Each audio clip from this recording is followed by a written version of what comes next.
The year is 2002, a year remembered in gaming because of its many hits, a year dominated by Grand Theft Auto Vice City, which took the world by storm and sold 500,000 copies on its release day alone, a year that saw the appearance of many names that will submit legacies and become icons of the gaming industry.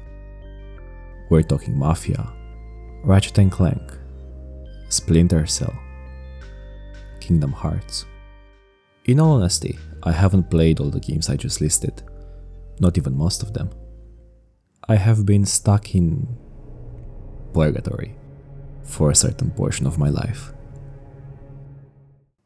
But the legacy they carry is not lost to me. It needs to be mentioned that, despite being a year filled for gaming, the niches we will focus on today were not populated by many successes. For fighting games, the main franchises haven't produced anything but ports and spin-offs. For anime games, Pokemon game. The Naruto anime started this year, but the games will only start to appear a year after. In the midst of this complicated context, another legacy started to form. Dragon Ball Z Budokai was released at the end of 2002, in November for Europe and in December for the US. I find the success of Dragon Ball Z Budokai fascinating, especially because the game had a mixed reception at release, in a year so stacked with stories of high critic score. But the hindsight is 2024, and there are still a lot of things this game has going for it. Popular retrospectives for it and its sequels on YouTube. A developer is still hard at work on Dragon Ball products, 22 years later, and everyone, including myself, is excited for the Budokai Tenkaichi 4 game releasing this year, aka Sparkling Zero.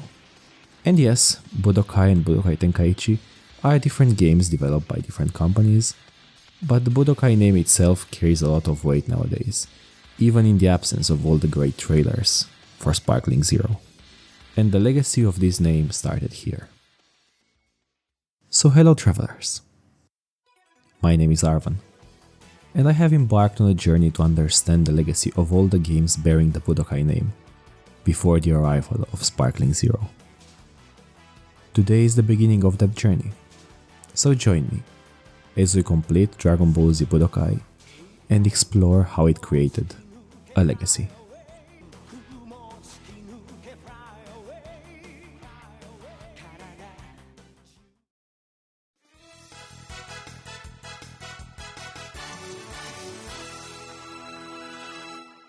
The first time one opens this game, one will be greeted to one of two intros depending on the version of the game. I played the European release of the game, not the American one, because it is the one I had as a child. I looked for differences between the two, and one of the first I found is the intro. Both games have the intro visuals made in-engine, which is a good way to introduce the audience to the game's art style. The difference between the two versions is that the American one has the intro song Rock the Dragon, which is the same as the one used in the dub's anime intro. The European one simply has a generic theme. I did not watch the anime when it aired. I was too busy being a few thousand miles away from the USA and not born to be able to do that. So I do not hold any nostalgia for this song. But I still see the American intro's version as superior. Then, both the start screen and the menu have amazing songs and artwork, made with the original anime style, which are gorgeous. And the high-class presentation is one quality we will see again and again in this game. Just look at how cute Puar and Oolong are when they hold the dragon radar for you. Also, in versus mode we can see Goku and Majin Vegeta fighting. Cannot wait to play this fight later in the game. Foreshadowing.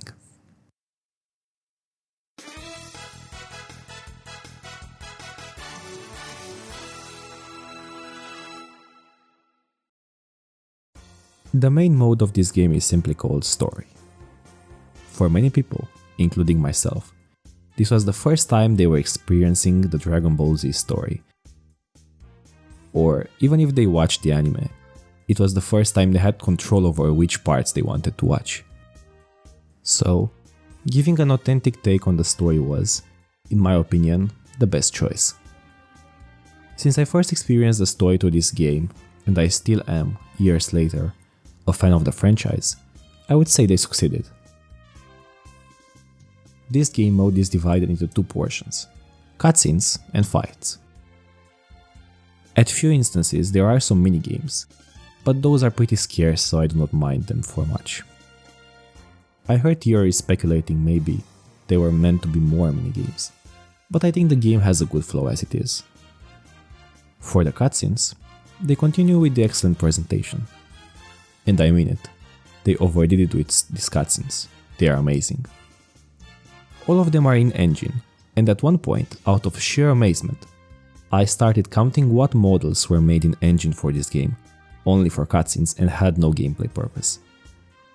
And now I will tell you all of them: Kami, King Kai, the ruler of the afterlife, Yajirobe, Great Ape Vegeta, the Ginyu Force, all 5 and they also make poses, Master Roshi, Guru and the other Elder Namekian, King Cole, Mecha Frieza, Bulma, who has multiple models, Chi-Chi, and those are just the one I noticed, I might have missed some.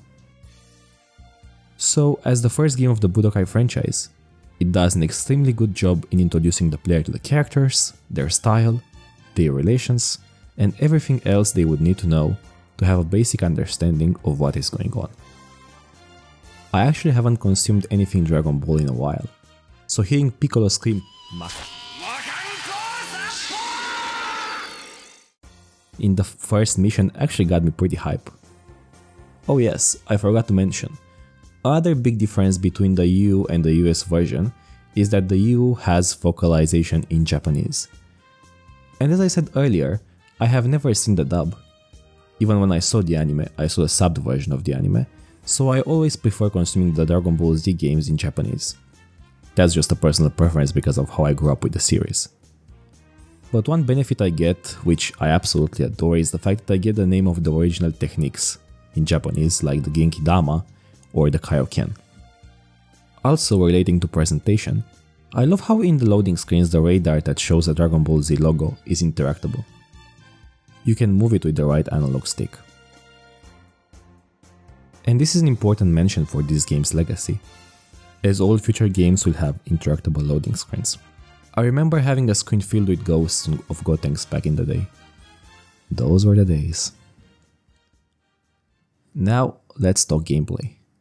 When talking about the gameplay itself, I kind of have to lose some of the praises I give to the game. It is not bad, but clearly the focus was more on the presentation. Now, I tend to like to challenge myself in games, and thinking I am good at this game since I had this as a child, I will find out I am not. I started with it on the hard difficulty. That's a decision I will come to regret. For tutorials, this game does the bare minimum. You get a control scheme put in front of you at the beginning, in the battle between Goku and Raditz, and that is about it. The gameplay is very standard for a fighting game. A button for punch, one for kick, one for blast, and one for guard. The right shoulder buttons are inconsistent. I think they are meant to perform automatic combos, but kind of fail. I didn't use them much as they had a bit of latency compared with the regular combos, and that made a major difference in the hard battles.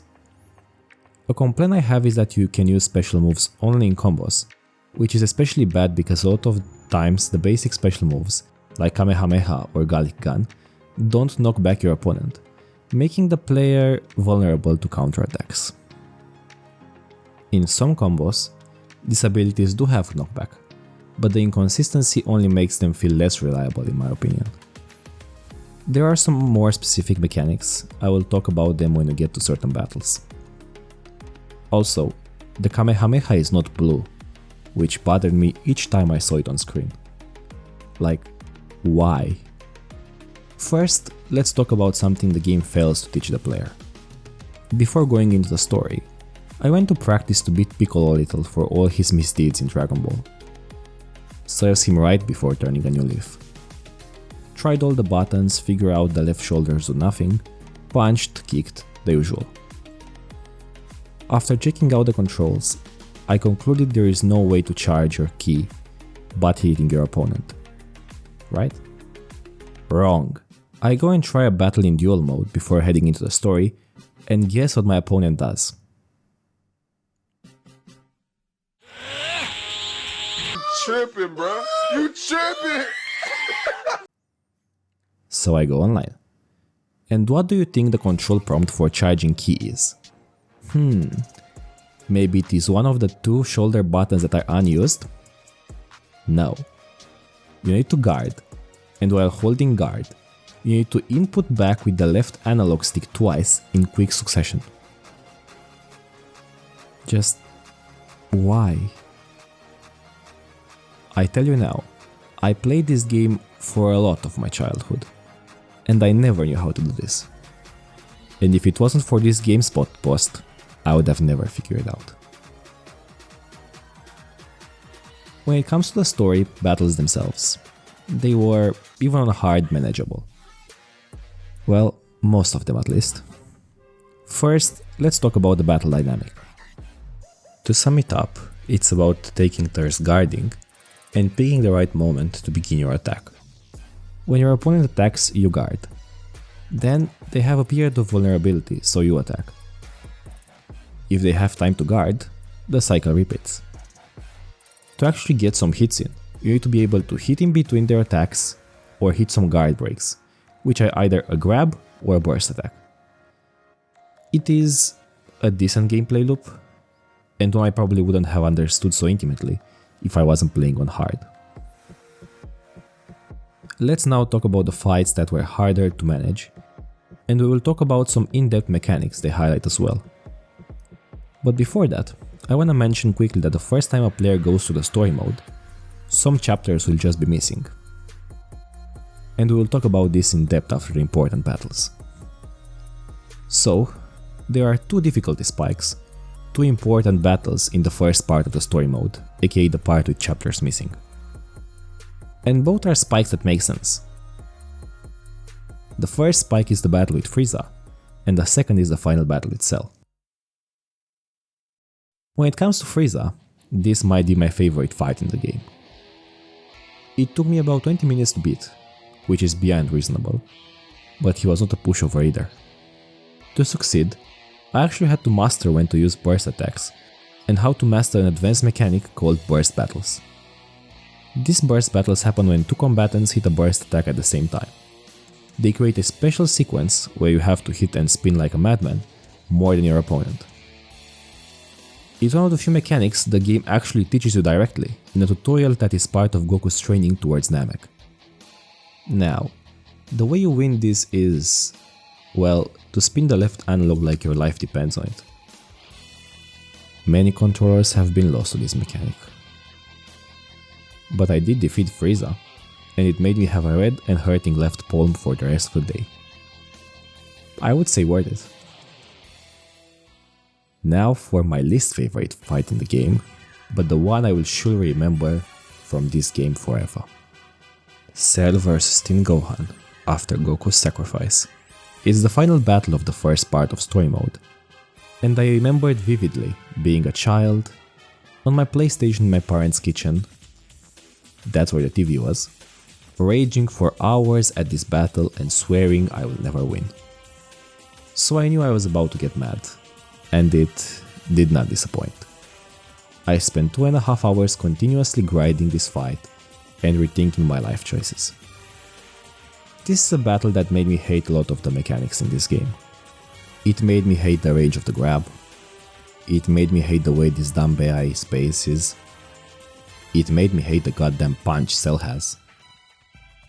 More than anything else, it made me hate the transformations. In this game, transformations are not permanent. You get in and out of them throughout the battle. How they work is that they drain your ki per second in exchange for a boost in your stats. They need a certain level of ki to be activated, and you can lose your transformation at any time throughout the battle if you have less ki than is required for the activation, but only if you get knocked down by your opponent. And this mechanic is quite fair as a game rule, but after this battle I will hate it forever. Let me tell you why. In the final Gohan vs Cell battle, Gohan starts with 4 ki, and Super Saiyan 2 requires 5 and Super Saiyan requires 4. After the battle starts, because of the draining mechanic, Gohan will instantly be drained to 3. So, if Cell kicks you down in the first seconds of the fight, you get turned to base form instantly. And that is why most of my footage has Gohan in base. Eventually I took the most passive playstyle possible, guarding and only attacking when having a sure opening, and managed to put that behind me. But with so many losses, it barely even feels like a win. Now, let's talk about that weird thing with missing chapters. This is the weirdest choice. When you finish the story mode, aka beat Cell, aka get lost to electrical failure, you unlock a menu for the story mode. And here are the missing chapters from the story. I thought about this choice a lot. Maybe they wanted to follow only Goku's story initially and then focus on other characters. But then why is the Piccolo vs 17 battle in the first part? The final theory I came up with, which is pure speculation, is that they wanted to create some learning curve throughout the story. Seeing the fact that Goku has easier combos than the rest of the cast, focusing on him initially and then putting Vegeta and Piccolo later, and sprinkling Gohan somehow throughout the first part, would have helped a new player learn the game.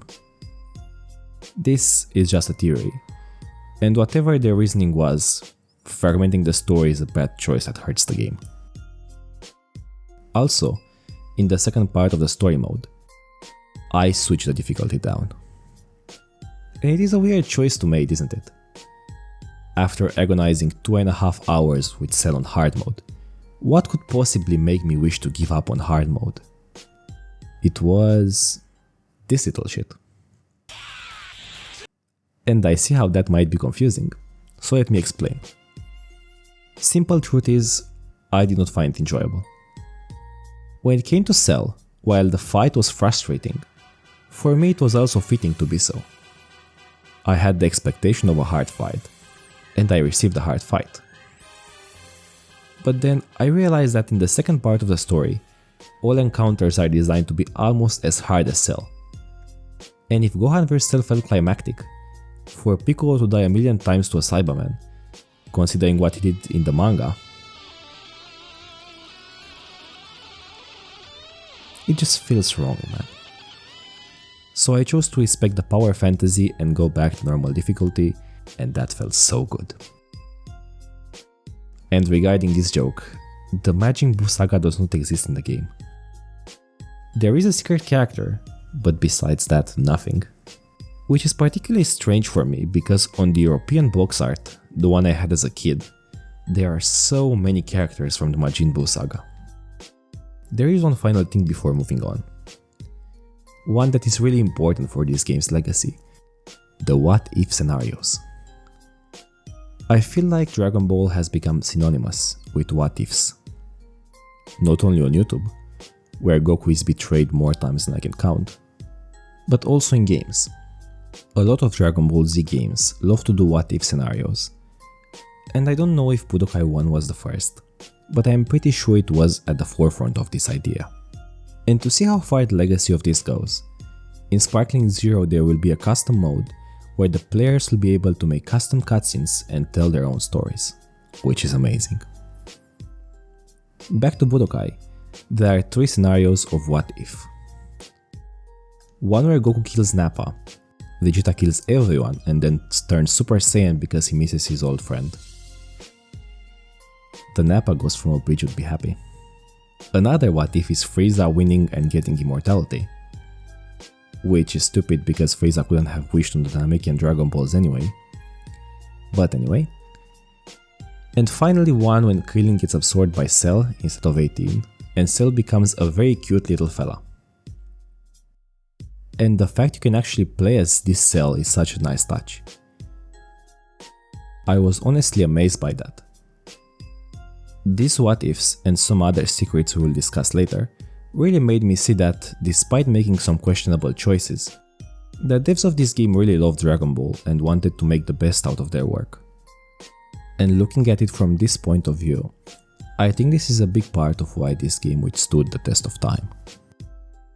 And it's funny I talk about this right before chapter 3, when the worst decision yet is about to show.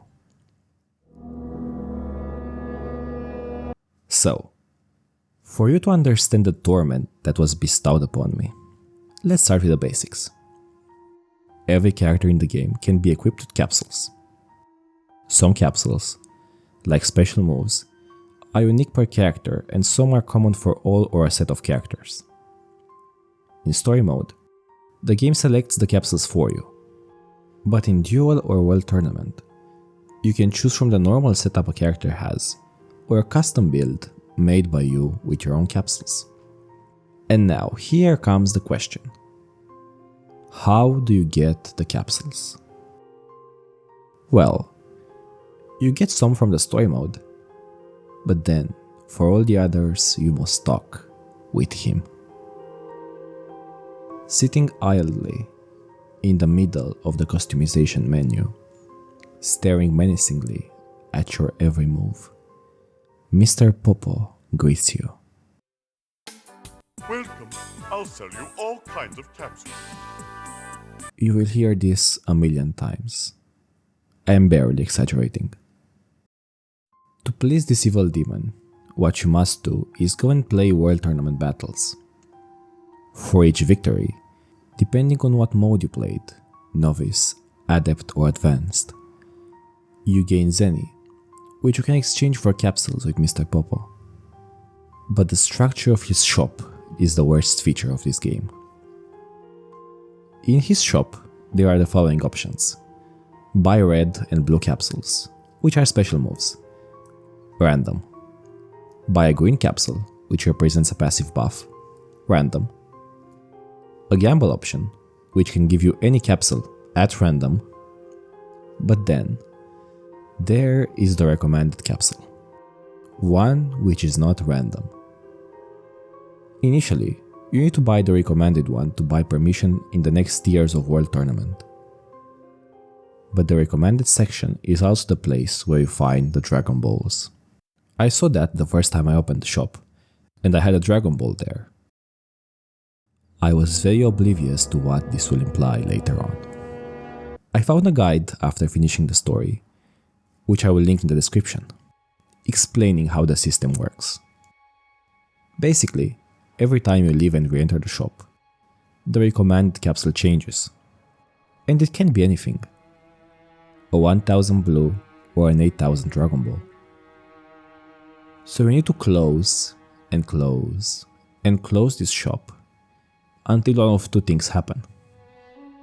You manage to summon Shenron by collecting all Dragon Balls, or you lose your sanity and become an eternal prisoner of Mr. Popo.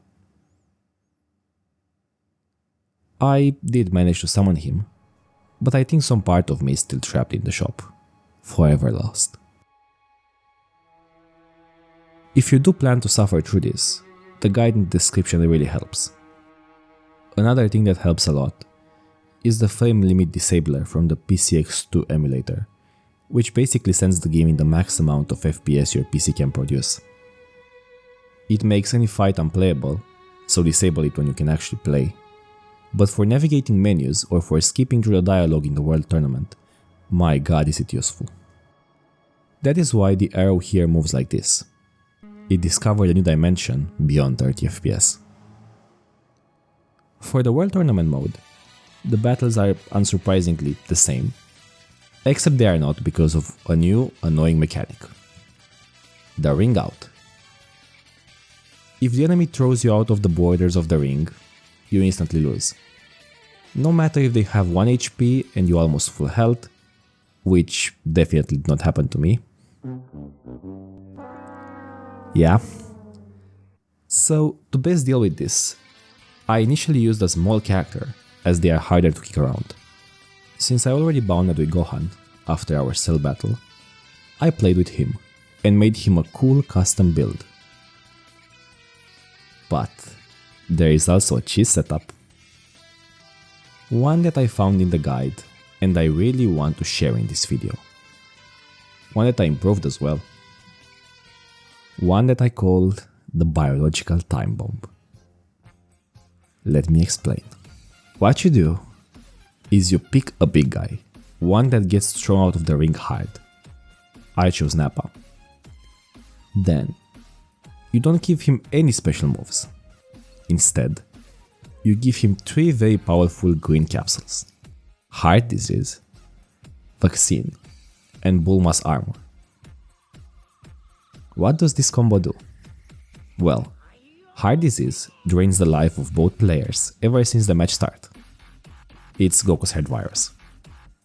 But then Vaccine, a rare capsule, is the remedy, so only your opponent takes damage. And then there is Bulma's Armor, which negates most of the damage your opponent might do to you. And then because you play as Nappa, it's harder for your opponent to knock you out. You set the time of the game to 30 seconds, which also applies to World Tournament. And then you just wait. The win is secured. 100% working, give me that check and I answer no question. And now, for all that work, what is the payoff? Why struggle to call the ancient dragon Shenron? Well, I called him, and he gives those special capsules. They are powerful, very powerful in fact. You see, when you stack 2 capsules of the same type on a character, the ability they give becomes stronger. This is a 1 capsule Kamehameha with Goku. And this is a 2 capsule Kamehameha with Goku. Shiny. And these unlocked capsules from Shenron give a character all their skills, and they also give that skill's maximal power. There is just one final problem with this system. You cannot pick between all the characters in the game. You get 3 capsules at random for every summon. Do not worry though. All you need to do is reset the wishes by resetting the game. Over and over and over, and the torment is never ending. Honestly, at the end of the day, despite the questionable systems, I still want to appreciate the small details like the glowing Kamehameha, because they could have just not been there and no one would have minded. But they are there, and they bring with them that same feeling of care for the game I was talking about earlier. And because I want to show my appreciation, the final chapter is dedicated to just that.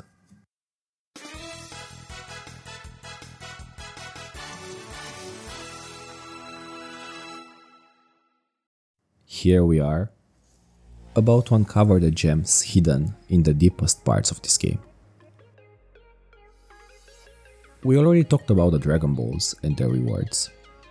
Those are kind of a secret, kept hidden forever by that monster. Another secret is the 2 secret unlockable characters, which are not obtained through the story mode. One is Hercules, which is the name I will use for him, despite there being another one on the screen.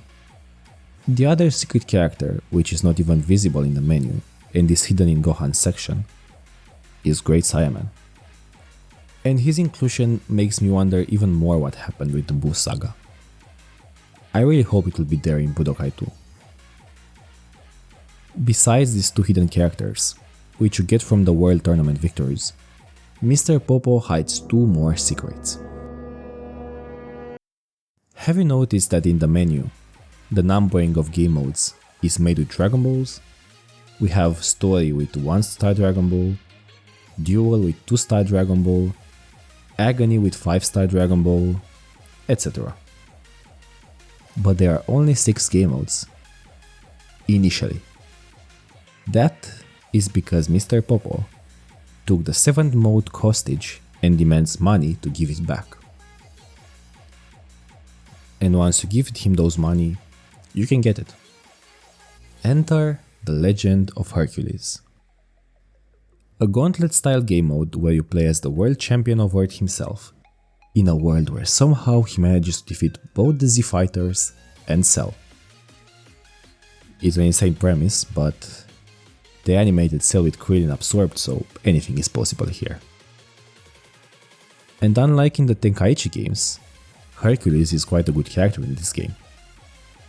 The fact he does not have blasts made me actually more likely to use his super moves, as they are the only ones with a guaranteed stagger if they land. Unlike the Kamehameha, which an opponent can tank and then just punch right back. What is so fascinating about The Legend of Hercules is the ending. When you beat all opponents, you get a number of points, a 12-digit code, and a website. A website that has been down since 2003. But with the Wayback Machine we can take a look back in time to June 18th, 2003, the last date when the site was available. What we find here is a leaderboard for The Legend of Hercules. I would really love to know if someone registered a game here, and which was the highest score. The site was up for only a year, and on the Wayback Machine there is a PNG, on a later date in October 2003, but that PNG is not loading, so the secrets of this site will forever remain a mystery. I cannot stop thinking how cool of a concept this is, to have an online competition on a secret game mode on a game made for the PS2, a console without much online functionality. Discovering this made me respect the devs a lot more. And then, for the final secret. Throughout this video, I lied to you twice.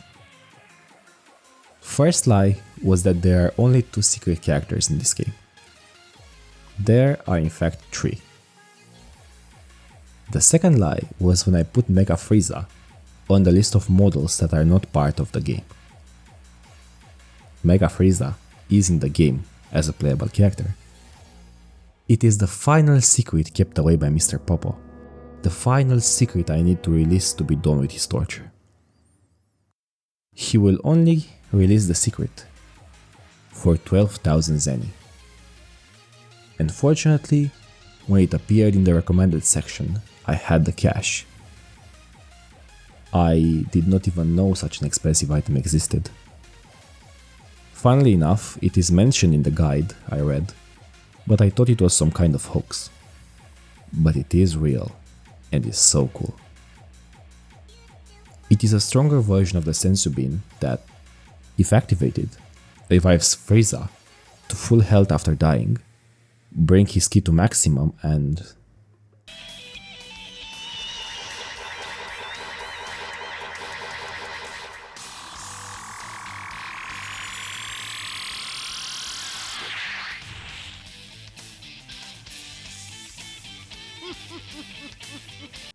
makes him Mecha Frieza.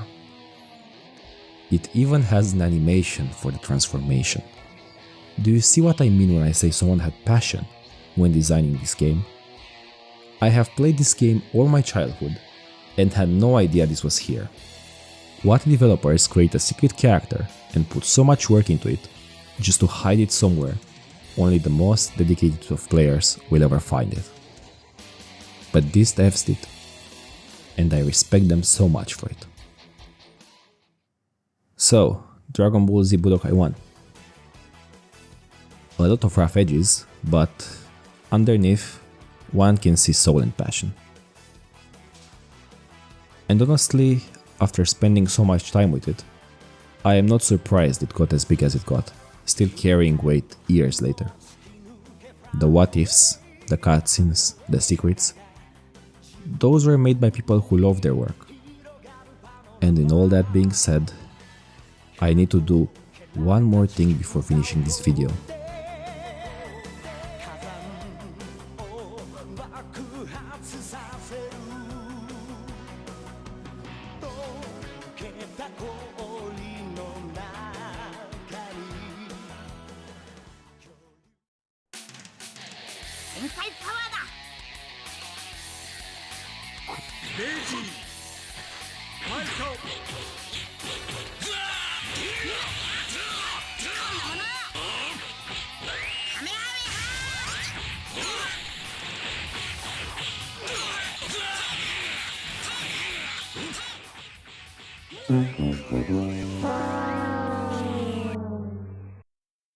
Yeah, so I only won that after 3 attempts. Oh well, it seems not even Shannon Wish can make someone better at this game. Goodbye, Traveler. See you next time.